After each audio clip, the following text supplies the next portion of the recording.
السلام علیکم۔ 8 مارچ کے حوالے سے میرا یہ پیغام ہے کہ عورت ذات پر تشدد سے پہلے آپ ایک دفعہ اس کی آنکھوں میں جھانک کر دیکھیں، آپ کو ایک معصومیت نظر آئے گی۔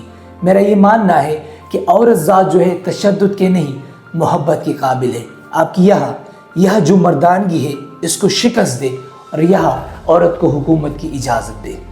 السلام علیکم۔ عورتوں کے حوالے سے ایک پیغام دینا چاہتی ہوں۔ عورتوں کو پبلک پلیس میں ہراسمنٹ کرنا بند کریں، خود بھی جئیں اور ہمیں بھی جینے دیں۔ السلام علیکم۔ عورت مارچ کے حوالے سے میرا پیغام ہے کہ عورت مارچ انصاف، برابری اور یکساں حقوق کے مطالبے کا دن ہے۔ د 8 مارچ حواله سره زما پیغام دا دی چې خپل تنسل سکینې د اغیم سو خواهشات سو مجبوری هغه باور۔ السلام علیکم۔ 8 مارچ کے حوالے سے میں یہ پیغام دینا چاہتی ہوں کہ ہر لڑکی کو، ہر عورت کو ایجوکیٹڈ ہونا ضروری ہے۔ اگر وہ ایجوکیٹڈ ہے، اس کے پاس تعلیم ہے، تو اس کو اپنے رائٹس کا، اپنے ساتھ ہونے والی زیادتی کا پتہ ہے، تو وہ ان پہ آواز اٹھا سکتی ہے۔ السلام علیکم۔ 8 مارچ کے حوالے سے میرا پیغام ہے کہ عورت پیار کی چیز ہے، مار کی نہیں۔ السلام علیکم۔